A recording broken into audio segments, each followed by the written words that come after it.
Painting is really simple in its concept. What you're doing is that you're just creating different value shapes, and then you're altering the edges, and it ends up looking like a thing. Of course, colors are in there too, but that's the basic premises of what you're going to be doing, right? Now, obviously, it's more complex than that. Otherwise, everybody would just understand it and go ahead and become a master already. But basically, when I say value shape, when you look at an object, everything can be distilled down to shapes. So I'm just showing some examples. If you take a basic cube or a cone or whatever, you'll see that you can take the different facades or the different planes of the object, and they turn into two-dimensional shapes when you actually put them on a flat canvas or surface. So if you think about it, if you take a cube, a physical object like a cube, and then you take a picture of it, it flattens the image. But the reason why it still looks three-dimensional is because it's tricking your brain by taking all those two-dimensional shapes that make up the different facades, and it's actually just copying them. And I'll make some sort of graphic for what I'm explaining right here, but this is really the fundamentals of painting, like what you're actually doing when you're painting. Because you're taking something that's otherwise three-dimensional and you're flattening it essentially on a painting, right? So what happens though is that a lot of people get stuck up in issues when you're taking something three-dimensional and you're turning it into this two-dimensional painting. And when you flatten the shapes, what happens is that you need to make sure that it's the correct shape, so it's actually an accurate version of the shape. So that's where proportions come in. Proportions are basically like, if I have a rectangle and it's 1 by 2, okay, and that's the shape that I'm looking at on whatever object. It could be a face, it could be a car, it could be whatever I'm trying to paint. And I actually make those ratios wrong, as in I make it 1 to 1 or 1 to 4 or 2 to 3 or whatever, but it's not actually 1 to 2, then it's going to look wrong, right? It's going to be wrong actually, objectively. So you make all these shapes wrong, and then you fill the canvas with a bunch of wrong shapes that are misproportionate, and it's going to look weird, especially if it's on a face or something that we're really biologically tuned to look for inaccuracies within. It's going to look really wrong, right? So you want to make sure that your proportions are correct. Now, how do you make your proportions correct, right? What you do is that you grab your paintbrush, or if you're drawing, you use a pencil, and you can use your thumb like this, and you can measure using your thumb. And I show a lot of these measuring and proportion techniques in my, Draw Like Sargent or any of my other drawing demos. But basically you take it, you outstretch your arm, you turn your arm in like this, and then you look down at your subject, and then you can compare the different measurements, right? And you can see that the width from the bottom of the chin to the bottom of the nose or something is the same as like maybe the eyebrow to the nose. So you grab and make sure that certain proportions are the same within your image, and then you can check that on your painting or drawing or whatever. And you make sure those are correct. Now, besides proportions, which is a big thing, obviously, if you can draw all the most accurate shapes in the world and you have just a completely perfect representation as far as the shapes go, then you can still fall in a lot of pitfalls with something called values. Values is light to darkness, right? So when light's hitting a face or an object, really, like look at my face right now. There's this rule called the darkest light is lighter than the lightest dark, right? And what that basically means, and it takes a little second to wrap your head around, is that it doesn't matter whatever is on like my face, as long as it's the same local value. Nothing is going to be darker on the light side than it is on the dark side. So you can really just divide whatever object you have into light and dark shapes, and then you work within those, right? And that really helps get your values correct. And the values are just light to darkness, very simple. But when you get into really subtle form changes, like on the side of if you're doing portrait, for example, it's really difficult to get all those really, really correct, right?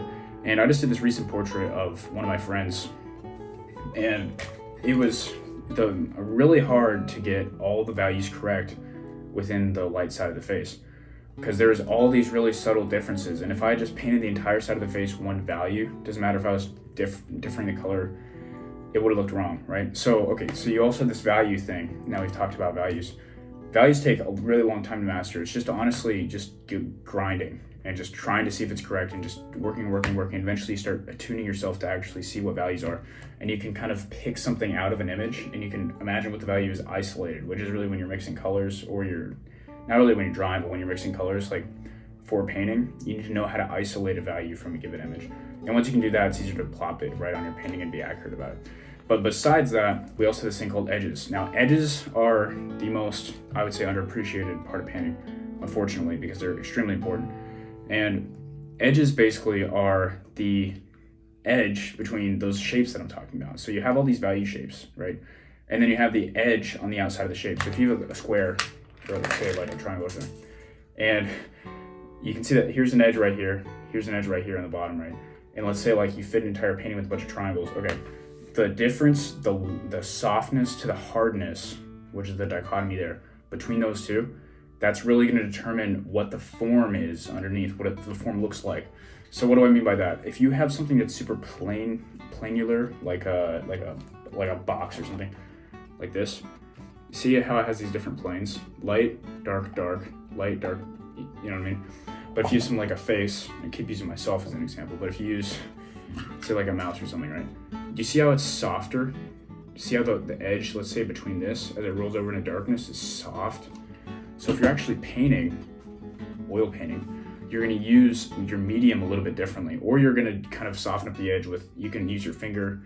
I would really recommend that. I do that sometimes, kind of a bad habit, but you can use a brush to soften the edge and just kind of like push, like, you know, take the two shapes, put the two shapes in, make sure the values are correct, make sure the entire like portions are correct, and then you can just kind of brush the edge to get it actually soft.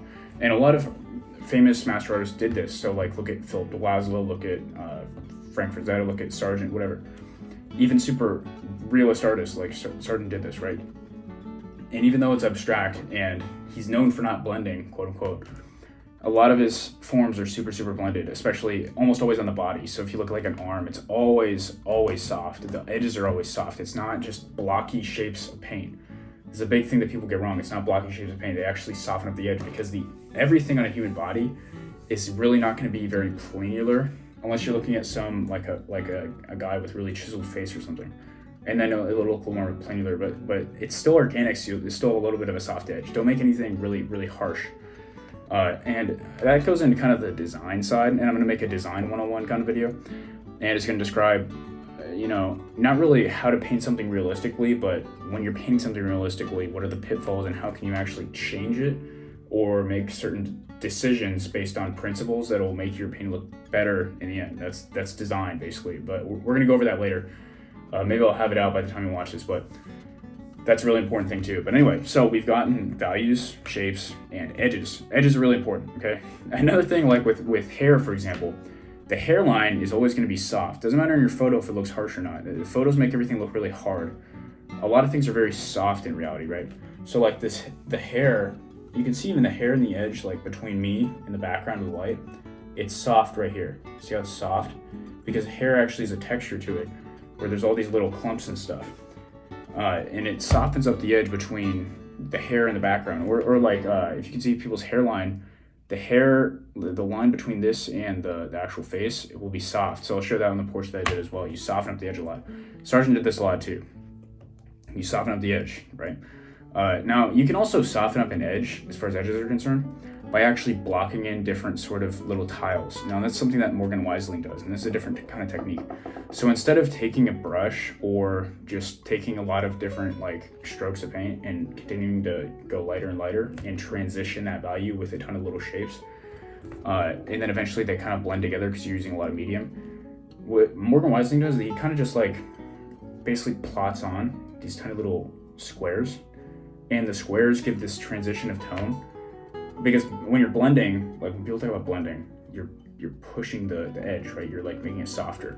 So you like blend the edge, right? And when you're blending it, you're actually making a transition of tone. And you're making it really, really, really gradual. So you're creating, when you blend, you know, we were talking about all those shapes, you're creating thousands, maybe millions of shapes, right? It's just you can't really see it with your eye. But that's why when you blend and you overblend, everything's gonna look really flat. So you want to be really careful when you make your edges, right? Not everything in reality is super soft. And even the stuff that is super soft isn't really, really like lost edge kind of soft. And everything that's hard isn't really super, super hard. So that's where we get into the design side. It's like, and even representational side, I suppose. But you don't want to make everything super, super soft. Don't make everything super, super hard. It's a big, big pitfall to make, right? But if you're doing maybe even the side of a face and there's a lot of subtle values, like you can see like this highlight right here in my cheekbone, or like it's lower right here. If you're painting this, you would make it soft, like you'd create a lot of transition tones, or you'd use a lot of medium so it inherently kind of blend a little bit more. Or you can even blend it up yourself. But if you overblend and you really just like get in there and really blend it out, it's gonna look bad. It's gonna look really bad. So that's a big pitfall. Dramix Paint, Mark Carter makes a really good point about this, not overblending, and he gives a lot of examples. I think his paintings can tend to look a little too blocky, and I say that kind of like reluctantly, because he's a great teacher and great artist. But if you even look at Sargent, he did blending, so to say. So, and I know he's not totally against blending, he just doesn't like over blending. So, you know, no dip on him or anything. But a lot of people think that, oh, I can't actually change the edge, so now I just have to keep everything as like 3 simple shapes and not change the edge. That's not true. You can actually alter the edge. So that's an important thing to keep in mind when you're dealing with edges. Another thing is color. So color I say for last because it's the least important, but it's the most interesting in a weird way. Not really as far as most interesting subconsciously. Like subconsciously, the values are really going to drive the interest of the painting, and that goes into design, so I'm going to say that for later. But colors, getting the right colors is very difficult when it's super saturated. So when something's super saturated, which could be like maybe the little inside of the eye, or if a ear's like being lit by behind, it's super saturated red or whatever. Getting a right value with a super saturated tone is very difficult. When you're trying to determine what something is value-wise and it's really saturated, I would suggest to grab your reference and your actual painting and turn it into grayscale. And it could be photographic reference or from life. You can do this thing like Philip Laszlo talked about it. You grab basically like a black iPhone screen would actually work, and you look at your painting and the person you're painting, whatever, in this black light, and it gets rid of all the color. But then you can determine just the values by itself. And saturated colors are super hard to actually tell the value of. They're usually a lot darker than you'd think, because the more saturated something is, the lighter it looks. It's kind of a weird effect, but that's something to keep in mind. And color, you can do all these cool design tricks with, which is what I'll talk about in design. But it's not something you should be super concerned about unless your values are super inconsistent and just like plain wrong, and it looks like you're trying to go for realism, but you're not really pulling it off. Then it'll look bad. But generally, what's really going to be pulling down your painting competency and the quality of your painting is going to be value mistakes. It's going to be edge mistakes, especially edges. Like edges, you need to think about. You need to actually understand what an edge is. I know I'm kind of overemphasizing it right now, but like as far as painting goes, very important. So understand edges, understand values, understand proportions, of course. You can't mess up your proportions of your drawing. So get good at drawing, get good at all these things. But that's kind of painting 101. Those are the basics. Besides very esoteric techniques or anything specific like glazing or dry brushing or whatever, which is important. And maybe I'll make a video on some of those techniques and how to how those mess up with the fundamentals and stuff later. But that's the very basics of it. I wish I could have done like a tutorial for you guys, but hopefully some of my examples that I showed and spoke about actually illustrated what I was speaking about, and you guys learned something. If you're interested in learning a little bit more about art, any more fundamentals, or about master's paintings or design or anything, then feel free to check out some of my other videos. If not, or even if so, I hope you guys have a great day. I hope you learned something. I hope you go make something beautiful. I'll see you guys later. Bye.